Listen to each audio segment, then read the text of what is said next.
Maintenant, je reprends les postes. Je commence depuis devant. Parce que derrière, ça va pas trop mal, on n'a pas trop pris de goal ces temps.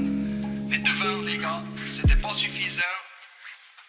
Jusqu'à présent. Yeah, à Fribourg le sport est en plein développement. Si tu veux tout savoir, va sur Cirer le banc. Va sur Cirer le banc si tu veux pas cirer le banc. C'est le meilleur podcast, y'a pas eu mieux. Jusqu'à présent. À Fribourg le sport est en plein développement. Si tu veux tout savoir, va sur Cirer le banc. Va sur Cirer le banc si tu veux pas cirer le banc. C'est le meilleur podcast, y'a pas eu mieux. Jusqu'à présent. Bienvenue à tous pour ce deuxième épisode de Cirer le banc. Je suis Romain Ediger et comme d'habitude, j'ai le plaisir d'accueillir avec moi pour ce podcast Marius Kam, l'homme qui a presque le même prénom que Sorensen, mais la chevelure en moins. Comment tu vas, Marius ? Ça va bien, et toi, ça va nickel. J'ai aussi le talent en moins, mais voilà quoi. Aujourd'hui, Marius, on n'est pas n'importe où. On est au Stade Boulaire, dans les vestiaires du FC Bulle. Puis on a le plaisir d'accueillir Maxime Afonso, latéral ici au FC Bulle depuis moult années. Salut Maxime. Salut les gars et merci de l'invitation. Merci à toi de nous accueillir dans ces beaux vestiaires. Marius, une ambiance un peu spéciale aujourd'hui. C'est sûr, on est dans le vestiaire du FC Bulle, le club du canton de Fribourg depuis quelques années, en présence de son capitaine, Maxime Afonso. Alors, pour mettre un petit peu dans le contexte, le FC Bulle milite en Promotion League. Est-ce que tu arrives à expliquer à nos éditeurs qu'est-ce que c'est la Promotion League ?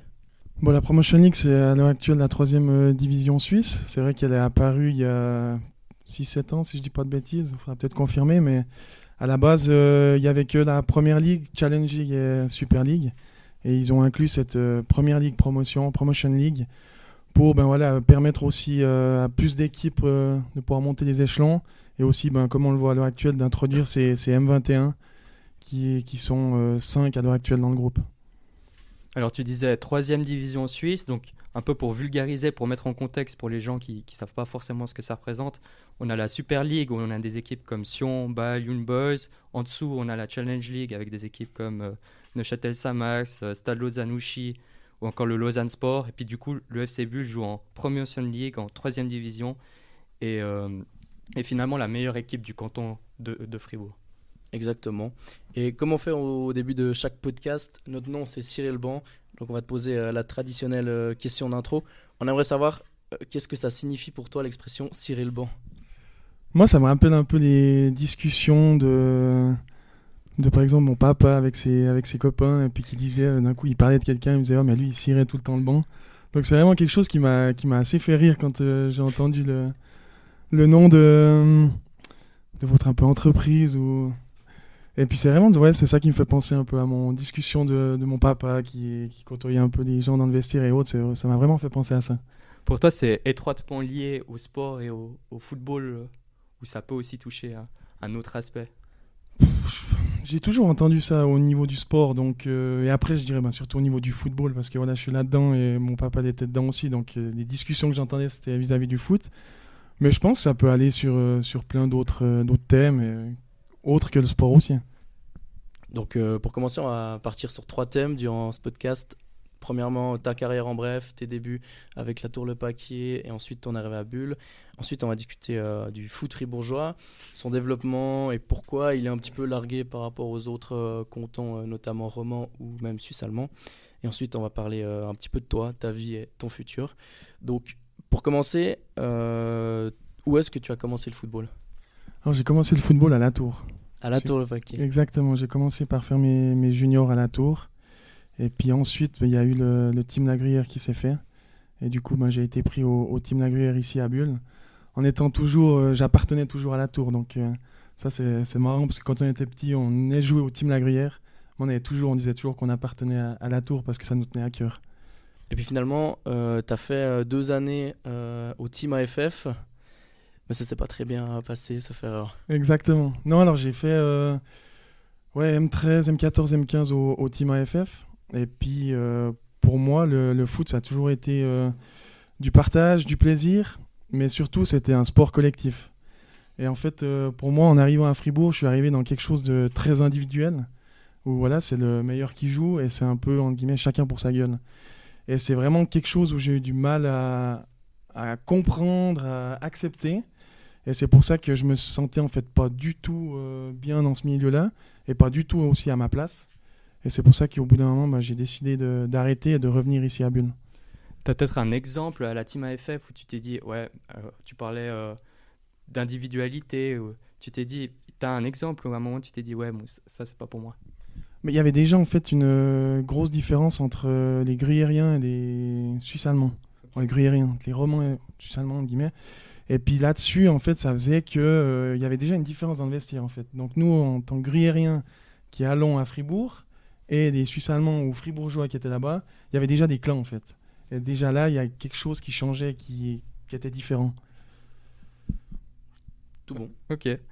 Et peut-être plus largement, ton premier souvenir au niveau du football, là on parlait spécifiquement de la Team AFF, mais peut-être tu avais un premier souvenir plus large avec les copains dehors, à la récré, quelque chose que tu évoques en premier en parlant de football.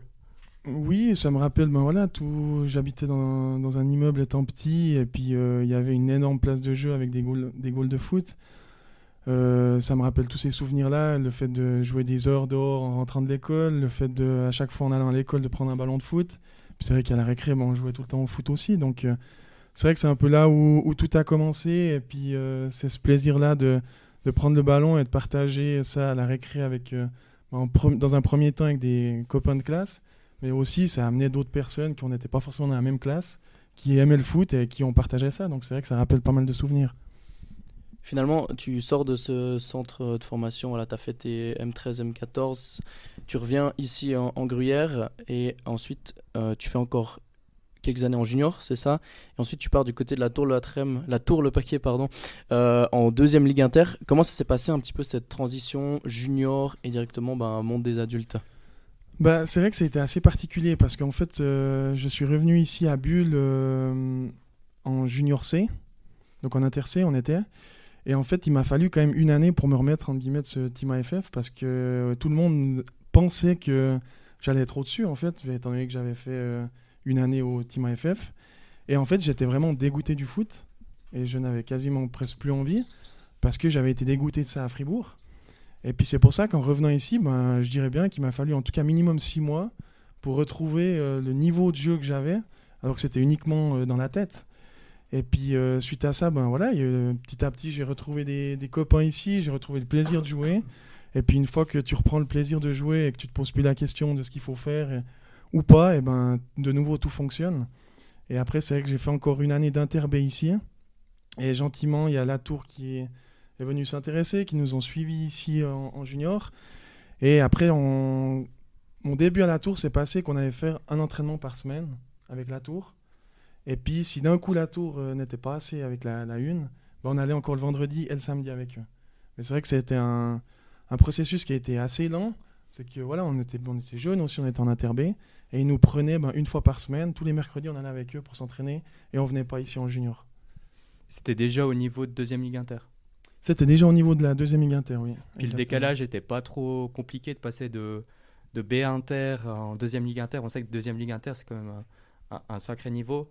Pour toi, jeune, à 16 ans, c'est pas trop compliqué à gérer. Alors où c'est compliqué, c'est surtout au niveau physique en fait. C'est que on joue contre des juniors avec des gens qui font notre âge et notre poids. Et là, on arrive d'un coup du jour au lendemain avec des adultes. Et après, il y a bien évidemment la vitesse de jeu qui est un gros changement. Donc c'est vrai que c'est très compliqué à se mettre dedans, se mettre dans le rythme, mais aussi dans le physique que la Ligue impose. Mais petit à petit, avec les entraînements, on s'y fait gentiment et on arrive à prendre ce rythme qu'il faut. Et il y a aussi l'aspect de s'entraîner avec des adultes qui rentrent en jeu du coup.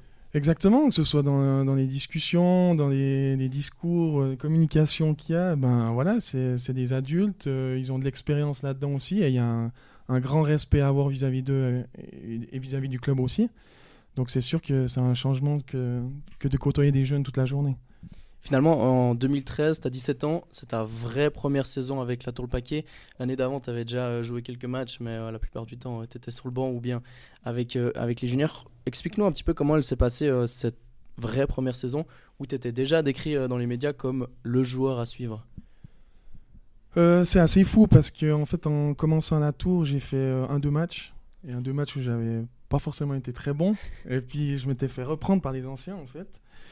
Et puis, il y a eu cette préparation d'hiver, en fait. Une préparation d'hiver qui a fait que, d'un coup, j'ai explosé. Vous dire le pourquoi du comment, je pense que c'est impossible. je me suis juste retrouvé à cette préparation d'hiver où il y a tout qui fonctionnait pour moi et physiquement je me suis aussi développé. Et depuis cette préparation d'hiver-là, j'ai quasiment enchaîné tous les matchs. Et je peux pas dire qu'est-ce qui a changé en moi ou pas. J'ai juste été toujours un travailleur acharné et puis j'ai toujours voulu donner le meilleur de moi. Et je pense derrière cette préparation, j'ai connu un peu plus l'équipe. Je m'étais aussi un peu plus intégré vis-à-vis des anciens. J'ai été aussi très bien accueilli par les anciens. Ils m'ont pris un peu sur leurs ailes. Je parle des Philippe Paquier, des Vincent Alliot qui étaient à la tour, qui m'ont très bien accueilli. Et voilà, après, suite à cette préparation, le fait de s'entraîner 4 fois par semaine, d'avoir un match de prépa tous les week-ends, j'ai eu beaucoup de temps de jeu. Et puis après, suite à ça, j'ai eu ce début de saison où j'ai quasiment tout enchaîné. Et puis tout s'est bien passé pour moi. Et tu as eu notamment ce coach à la Tour Le Paquier, il me semble qu'il t'a marqué, Sébastien Veunlin, si je dis pas de bêtises. Veunlin, voilà, prononciation est juste. Explique-nous qu'est-ce qu'il a réussi à t'apporter ce coach en tant que quand tu étais jeune et puis que tu débutais justement dans cette ligue d'amateurs mais d'adultes finalement. Ouais, alors c'est particulier la relation que j'ai avec Seb parce que en fait, lui c'était un joueur de la Tour et moi j'avais 10-12 ans et je supportais la Tour en fait. Et c'était vraiment Sébastien, c'était le joueur à la Tour. Et donc nous, tous les petits, on était un peu fans de lui parce que c'était le buteur et c'était vraiment le meilleur joueur de la Tour. Et c'est pour ça qu'on a cette relation particulière parce que j'ai toujours connu de l'extérieur en fait, sans même le connaître personnellement. Et en fait, du jour au lendemain, il est venu jouer à la Tour. Et en fait, je me suis retrouvé à jouer à côté avec... Pour moi, c'était un de mes idoles quand j'étais petit de joueur. C'était rigolo. Et j'ai commencé à jouer avec. Et après, il y a une entente qui s'est faite entre nous... sur le terrain et bien sûr en dehors. Et c'est vrai que maintenant, on est très très proches. Et voilà, lui, il est arrivé l'été, si je dis pas de bêtises, ou l'hiver. Et au bout de 4 matchs, l'entraîneur s'est fait licencier.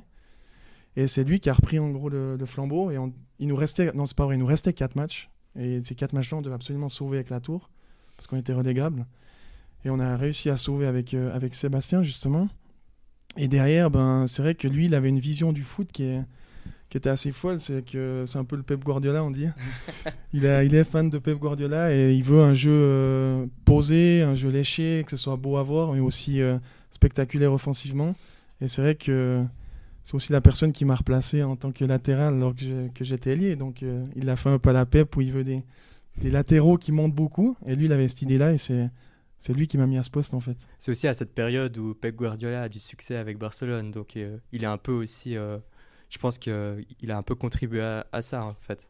Exactement, oui. Et puis, c'est vrai que je me rappelle encore, c'était un match c'était un peu un match à 6 points pour la relégation. Et on va jouer à l'Herschenfeld.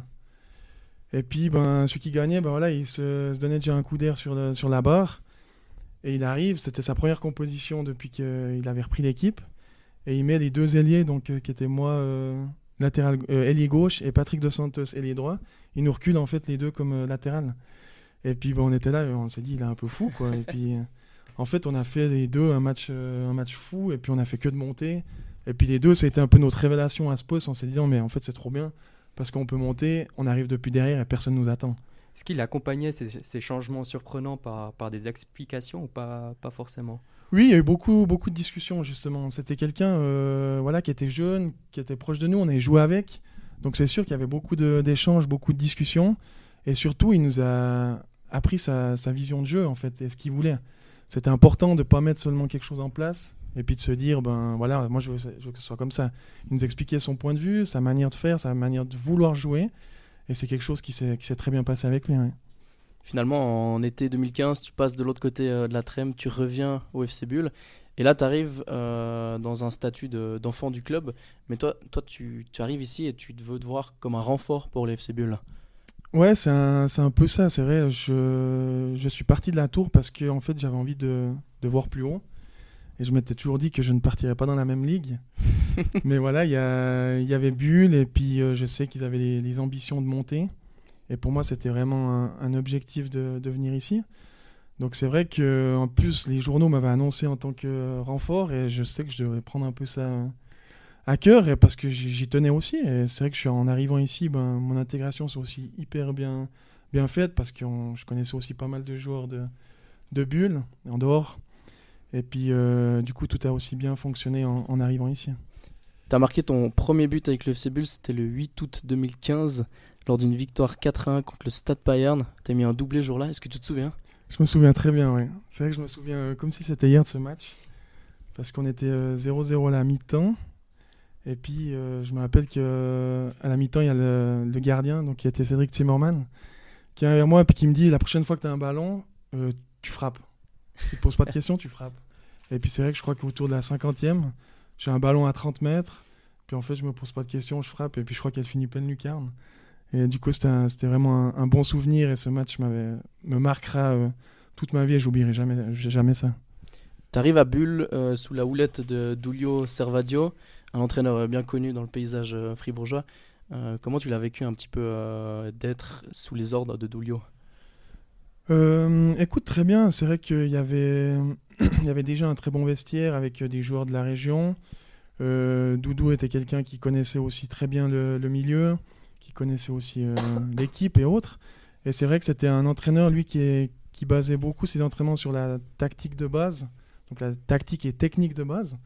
Donc je pense que c'était vraiment, en tant que jeune, avoir un entraîneur comme ça pour évoluer techniquement et tactiquement, c'était vraiment la bonne chose.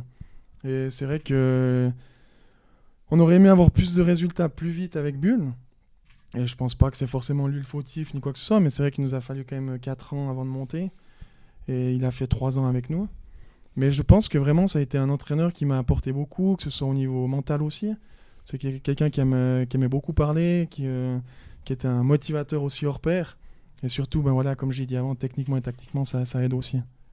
Alors, tu as parlé de Giulio, il y a d'autres entraîneurs qui ont probablement marqué ta carrière, Cédric Morat, Pierre-Alain Suard, et maintenant il y a Lucien Denervaux. C'est quand même des bons techniciens, chacun un peu dans leur domaine, mais des bons noms ici à Fribourg. Oui, exactement. C'est vrai que pour moi, l'entraîneur qui m'a le plus marqué, c'était quand même Cédric Morat. C'est quelqu'un qui avait un bagage déjà avec Le Mans en Challenge League. Et c'est vrai qu'au niveau technique et tactique, surtout tactique, en fait, c'était vraiment quelque chose de fort. Et toutes les choses qu'il mettait en place vis-à-vis de l'adversaire, vis-à-vis de nous, de ce qu'on devait faire, c'était vraiment très très carré et très strict. Puis on voyait qu'il avait touché le monde professionnel.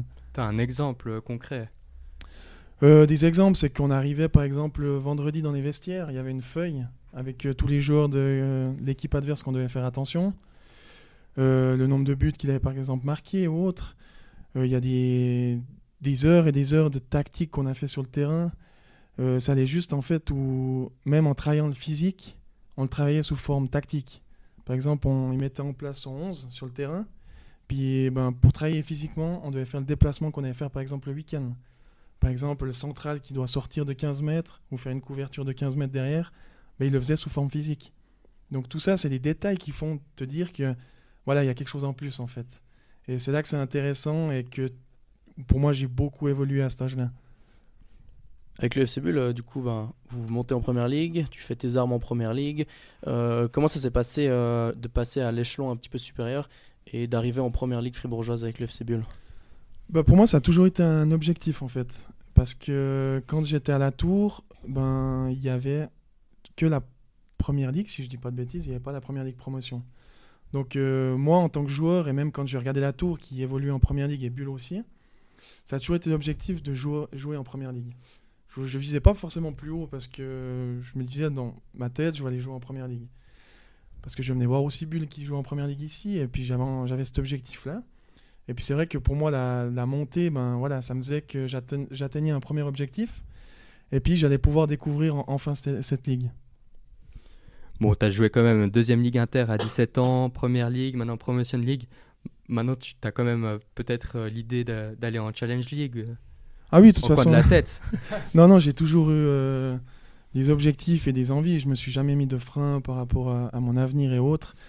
Je me suis toujours dit, si je peux aller plus haut, j'irai plus haut.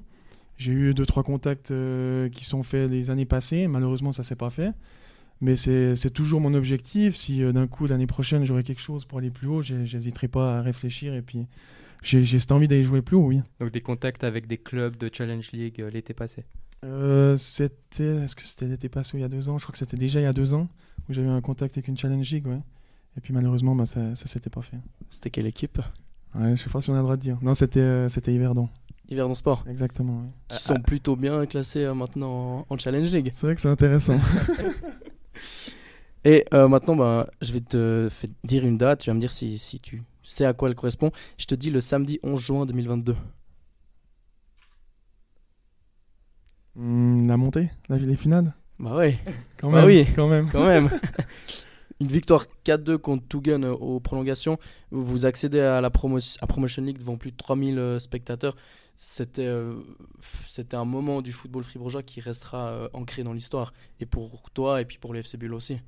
Ah, c'est clair que c'est un moment historique. Nous, quand on est monté avec Bulle il y a 3 ans en Première Ligue, moi, si on m'avait dit, écoute, dans 3 ans, tu vas monter en Première Ligue promotion, je t'aurais dit, non, je te crois pas, hein, c'est pas possible. Et puis c'est vrai qu'avec la saison qu'on a fait là et tout ce qui s'est enchaîné vis-à-vis des matchs, vis-à-vis des spectateurs qui sont venus à Boulaire et puis de ces finales complètement folles, c'est quelque chose qui a amené une ambiance, un truc en plus à Boulaire. Et puis c'est vrai que personne ne va jamais oublier ces finales et ce moment qu'on a vécu. Il y avait quand même une atmosphère particulière. Il y avait les finales, mais bien avant, il y avait aussi la Coupe Suisse avec cet esprit de Coupe Suisse. Ça, c'était particulier ici. Oui, c'est sûr que ça a amené, je pense, un premier... comment dire, je sais pas, un premier feu d'artifice un peu dans ces finales où il y a eu ce match de Coupe Suisse aussi complètement fou. Et il y a beaucoup de gens qui sont venus voir ce match et ils ont vu l'ambiance qui s'est dégagée de ça. Mais je pense que les gens sont surtout identifiés à l'équipe. Je pense qu'on était une équipe régionale et surtout une équipe jeune avec plein d'ambition et une motivation hors pair.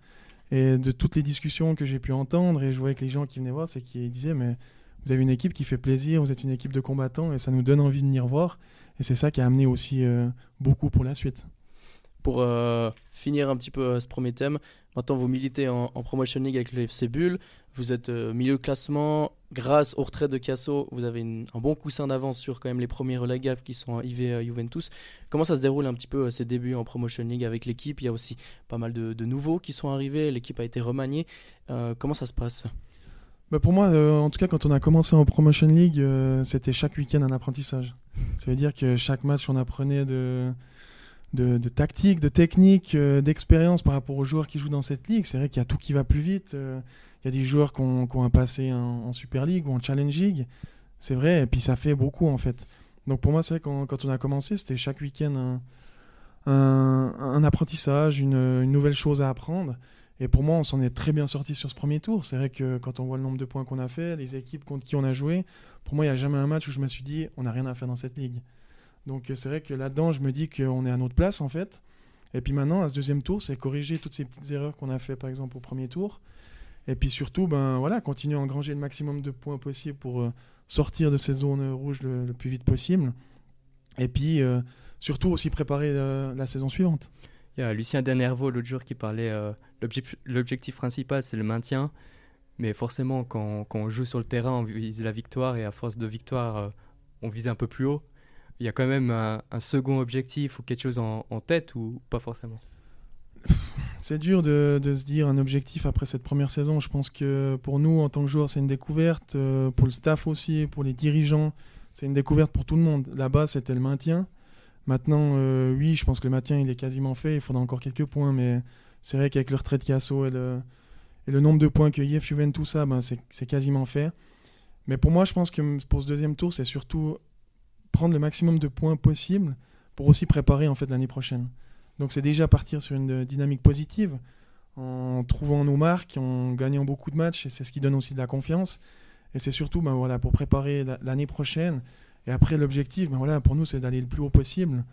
Et puis, c'est clair que si on peut faire un très beau deuxième tour et puis finir dans la première partie, entre guillemets, du télétexte, c'est quelque chose qu'on va apprendre. À Fribourg, le sport est en plein développement. Si tu veux tout savoir, va sur Cirer le banc. Va sur Cirer le banc si tu veux pas cirer le banc. C'est le meilleur podcast. On parlera un petit peu du futur de Bulle après. On va passer au deuxième thème, un petit peu foot fribourgeois, son développement. On va commencer directement avec Bulle. C'est un club purement fribourgeois et dans l'ADN aussi. Et pourtant, lors de ce mercato hivernal, le FC Bulle a été quand même chercher pas mal de joueurs étrangers, pas mal de Français notamment. Pourquoi est-ce qu'on n'arrive pas à recruter des fribourgeois, des gens de la région? Parce qu'on sait qu'il y a des très bons joueurs en Première Ligue ou même en Promotion League.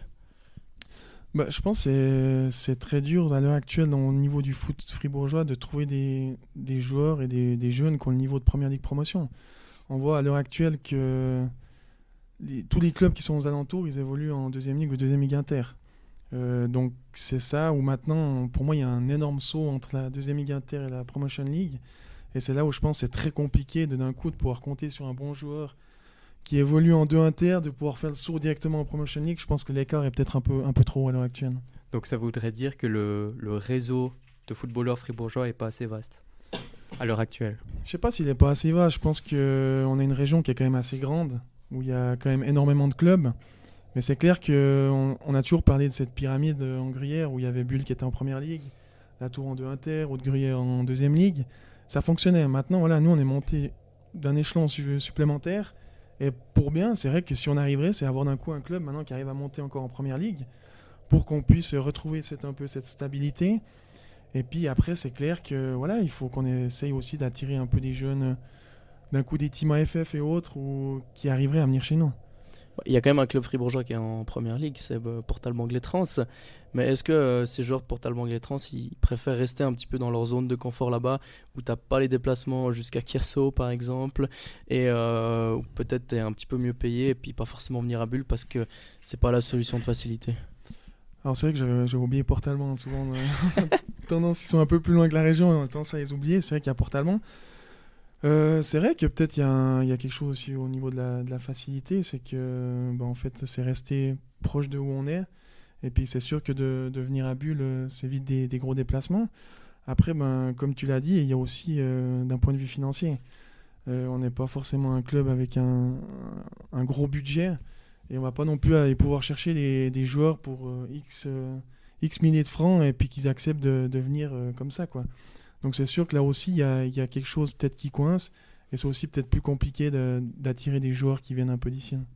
Mais donc finalement, les joueurs qui viennent pas d'ici, est-ce que tu trouves qu'ils arrivent quand même à intégrer assez vite l'identité bulloise et tout l'ADN qui est autour de cette équipe du FC Bulle?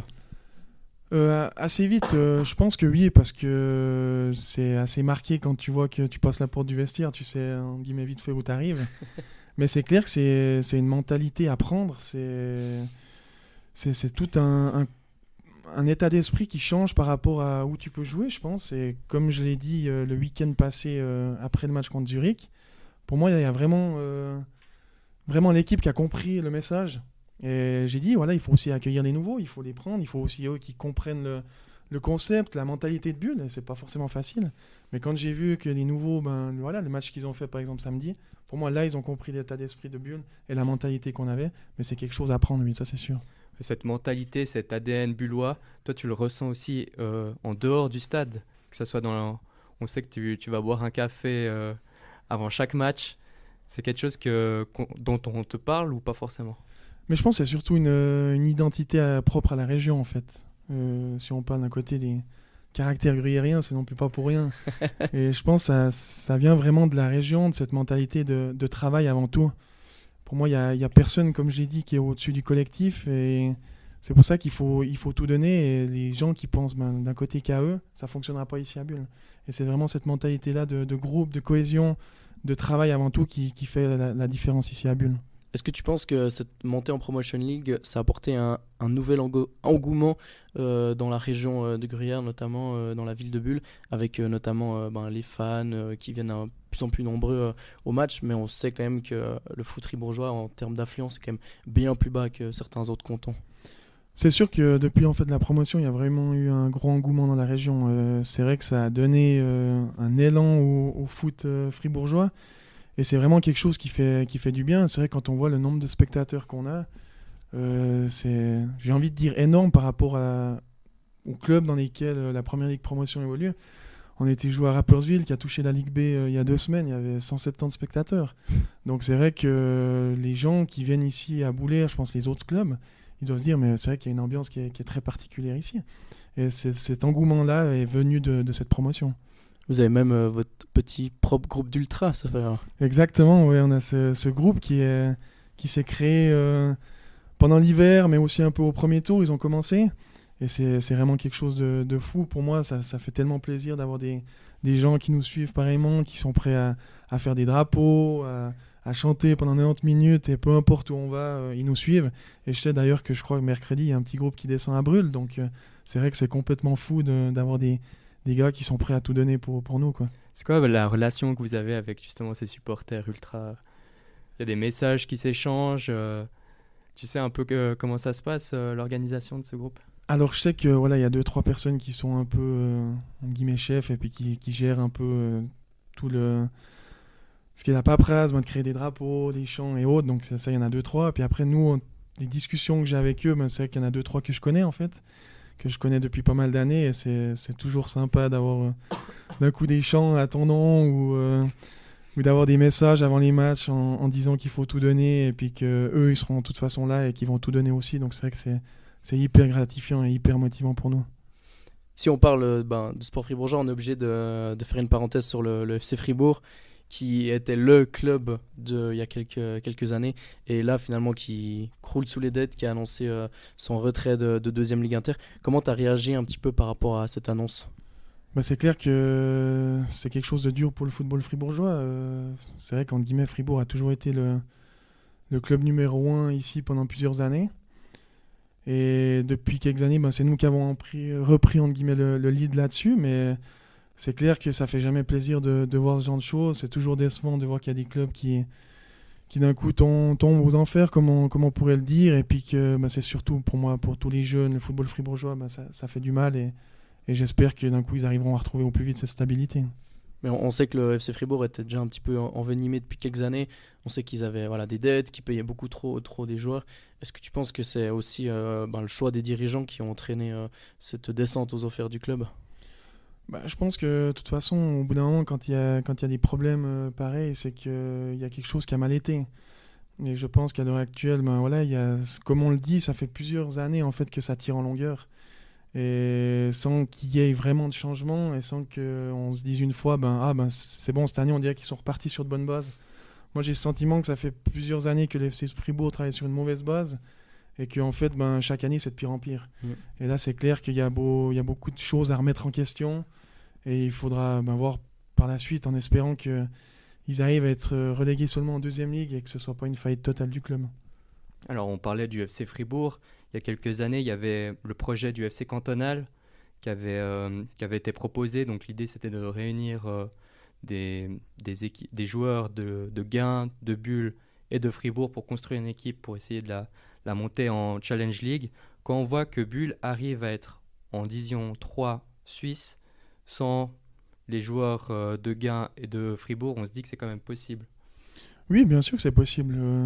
Pour moi, le FC Bulle, maintenant, si on continue dans cette optique, cette idée-là de travail et autres, et surtout avec la stabilité du club qui est là depuis plusieurs années, pour moi, pourquoi pas dans 3-4 ans parler d'un coup de Challenge League. On est dans une région qui aime le football, où ça se développe énormément, et c'est vrai qu'on est entre la Riviera et le côté bernois. Donc pourquoi pas d'un coup, dans quelques années, en voyant qu'ils augmentent le nombre d'équipes en Challenge League et en Super League, pourquoi pas dans quelques années essayer de cette Challenge League.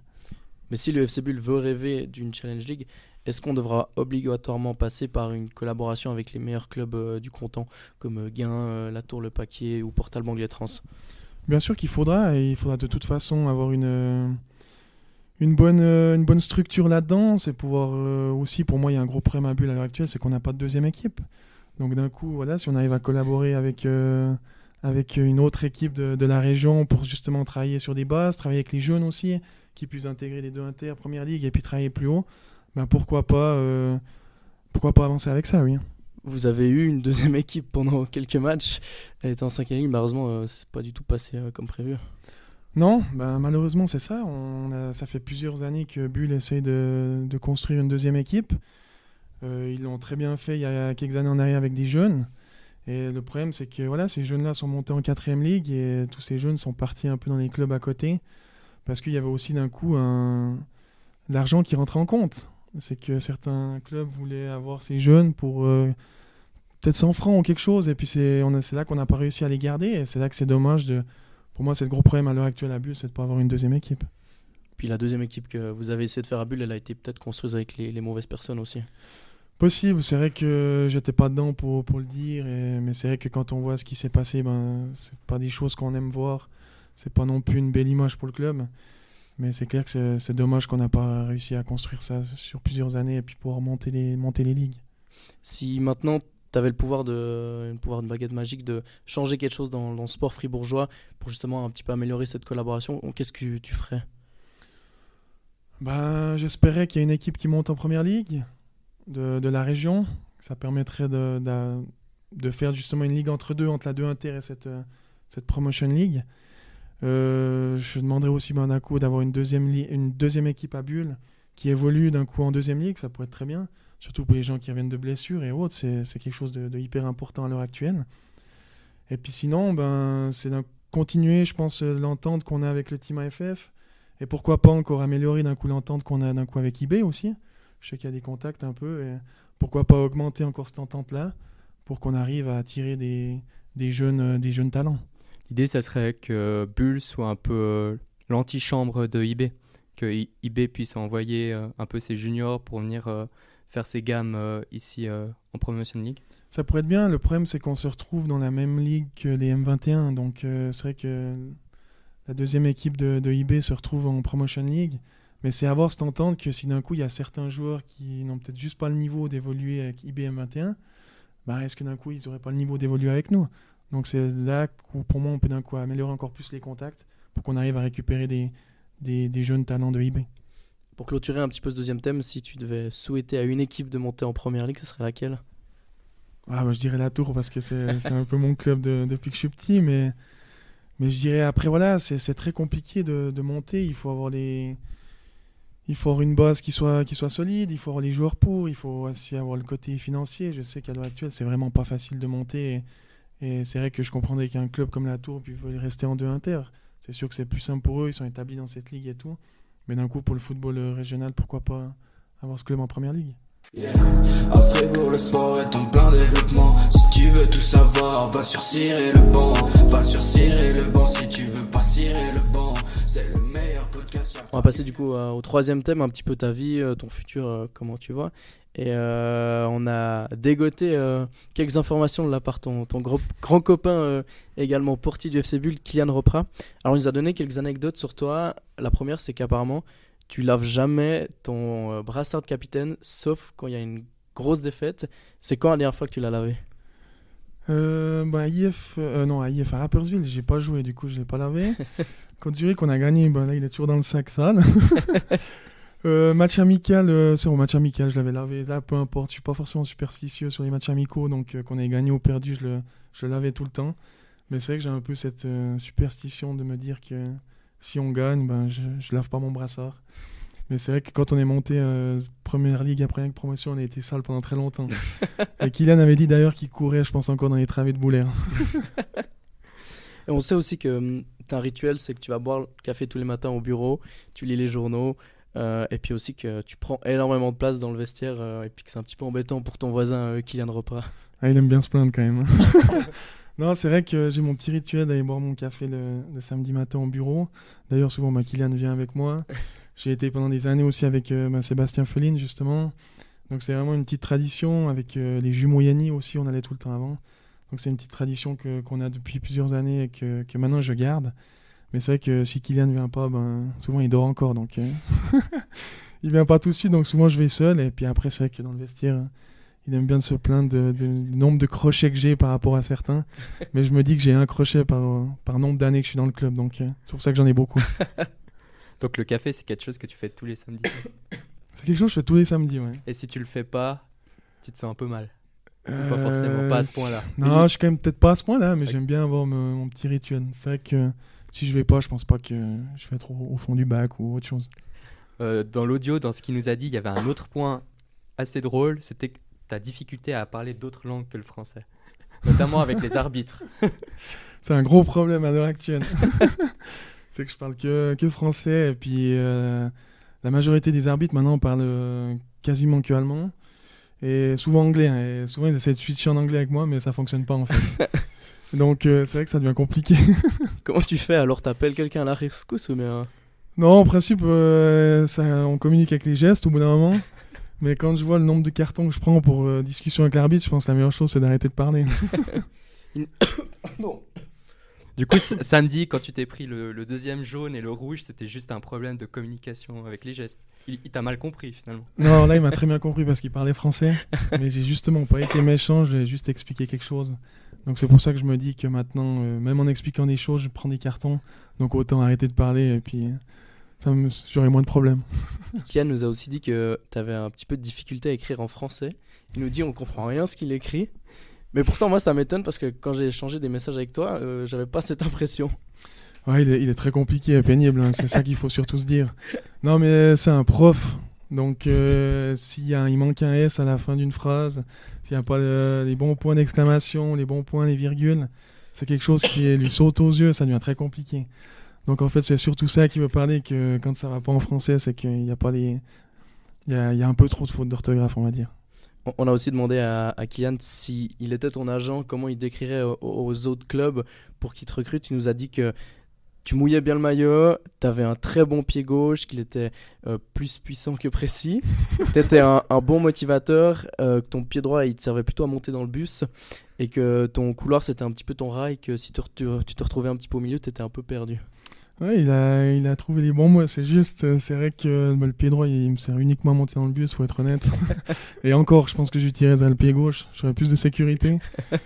C'est vrai que mon côté, voilà, j'ai toujours aimé cette ligne, et puis c'est vrai que samedi quand j'ai joué contre Zurich dans l'axe, il manque des repères, et d'ailleurs on m'a beaucoup vanné en me demandant si Serge Cassien n'avait pas tiré une ligne verticale au milieu du terrain pour que je puisse la suivre. Mais non, ça a été, et c'est vrai que ça fait plaisir d'entendre des points positifs comme ça de sa part, parce que c'est vrai qu'il ne les dit pas souvent, non. Donc non, c'est toujours gentil et ça fait plaisir, et c'est clair que moi cet amour du maillot c'est quelque chose que je garderai toujours tant que je suis ici. Dans ta vie un petit peu plus privée, tu fais quoi comme métier ? Alors je suis dessinateur en construction métallique et je m'occupe aussi de la formation des apprentis. Et puis comment tu gères justement cette vie de presque athlète semi-professionnel et puis tu as un travail à côté finalement, puis tu es un peu une personne comme tout le monde ? Ouais, c'est vrai que je le gère entre guillemets assez bien. J'avais eu pas mal de discussions avec mon employeur aussi quand on était monté, si c'était possible d'être un peu plus flexible au niveau des horaires et autres. Et c'est quelque chose qu'ils ont vraiment accepté. Après, c'est sûr que c'est des grosses journées, quoi. Je commence à 6h45 le matin et puis à 17h30 je finis le boulot puis je viens directement ici. Et après, j'arrive à la maison, c'est 20h30. Mais ça fait partie de moi, ça fait partie de nous en tant que footballeurs. Le jour où on n'a plus ça, on est triste, on va dire, mais il y a un moment pour tout. Et à l'heure actuelle, je sens que je peux pas me passer de ça. Ouais, c'était un peu ma question. Pour le moment, tu t'es jamais dit, je descends peut-être d'un cran, 2 échelons, je continue un peu à faire du foot à un bon niveau, mais j'ai un peu plus de temps pour moi. Non, c'est vrai que je me suis jamais dit ça et je me suis toujours dit que le jour où je me posais cette question, j'allais arrêter en fait. Okay. Et donc, pour moi, j'ai besoin de ça, j'ai besoin de cette vie parce que c'est ce qui m'anime, et c'est moi en fait, c'est le foot.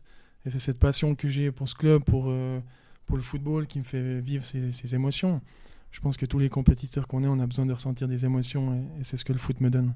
Est-ce que tu as déjà réfléchi à ta post-carrière ? Peut-être t'investir au sein du club ou comme entraîneur, quelque chose comme ça ? Ou plutôt couper les ponts avec le FC Bulle, en guillemets, je dis couper. Non, je pense pas que j'arriverai à couper les ponts. Dans tous les cas, c'est un club que je vais suivre, déjà de 1. Après, m'investir au niveau du comité ou du club, ça c'est sûr que c'est quelque chose, je pense que je serais d'accord et je serais motivé à faire. Après, entraîneur, je sais pas. Je sais que c'est quelque chose qui me plairait, oui. Mais il y a énormément à faire maintenant au niveau des diplômes et c'est de plus en plus poussé. Et quand je vois le temps que ça prend, je me dis que si j'arrête le foot, j'aurais peut-être pas envie de passer encore autant de temps à faire des diplômes d'entraîneur. Et peut-être que si tu parles pas anglais, c'est un peu compliqué ou bien... Ouais, ce sera peut-être aussi un peu compliqué. Il faudrait que je sois seulement entraîneur à Bulle. T'as aussi fait pas mal de futsal durant les pauses hivernales. Quelle différence tu vois un petit peu avec le football et qu'est-ce que ça peut apporter justement au foot sur gazon naturel ? Je pense que c'est quelque chose qui peut amener un peu plus de technique déjà. Et après, je sais pas, je pense qu'un peu de tout, de toute façon. C'est un sport qui est différent. Oui, il y a toujours un ballon, il y a toujours des joueurs, il faut taper dans le ballon pour marquer et défendre, pour pas encaisser. Mais dans le fond, c'est quelque chose qui peut amener un plus, c'est d'autres appuis. Donc je pense qu'au niveau vivacité, c'est aussi quelque chose qui peut développer le joueur. Et après, moi, je pense que c'est surtout au niveau technique. Puis après, voilà, il y a aussi des connaissances tactiques à apprendre et c'est toujours quelque chose qui est intéressant. T'as pas l'impression que c'est pas forcément le sport ou qui exploite le mieux tes compétences. Je veux dire, en football, sur le terrain, tu es un joueur quand même plus explosif, qui a besoin un peu d'espace, de montrer ta vitesse. Là, au futsal, tu te sens pas un peu réduit dans cette surface? C'est vrai que c'est pas forcément, je pense, mon sport numéro 1 et je pense pas qu'avec les qualités que j'ai, c'est ce qu'il faut que je fasse absolument. Mais c'est vrai que voilà, c'est très réduit. Je suis quelqu'un qui aime avoir de l'espace, qui est puissant quand même. Donc c'est vrai que souvent j'avais tendance à faire un crochet puis j'arrivais déjà dans le mur du fond. Donc non, c'était pas facile, mais c'est quelque chose qui m'a appris, je pense, beaucoup de choses et qui est toujours intéressant. C'était toujours cool de jouer aussi avec d'autres personnes, en fait. Et ça te donnait aussi de la motivation après à recommencer le foot. Et du coup, là, je pense qu'on peut passer Exactement. sur la banquette. Notre petit jeu sur la banquette. Ouais, le petit dernier jeu avec des petites questions en rapport un peu avec le foot. Et puis, tu peux répondre et développer en quelques mots. Donc, Marius, tu veux faire la première question, peut-être? On peut commencer. Le meilleur joueur que tu as affronté?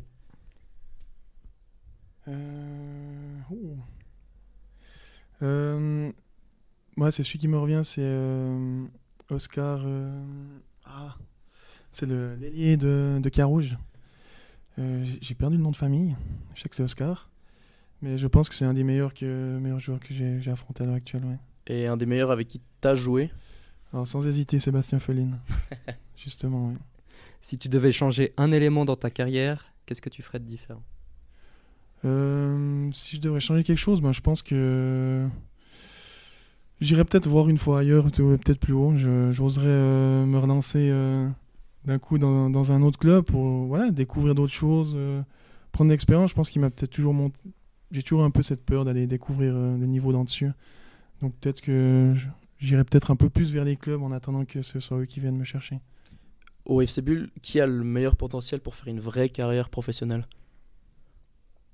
Je pense qu'à l'heure actuelle, je dirais Kylian Ropra.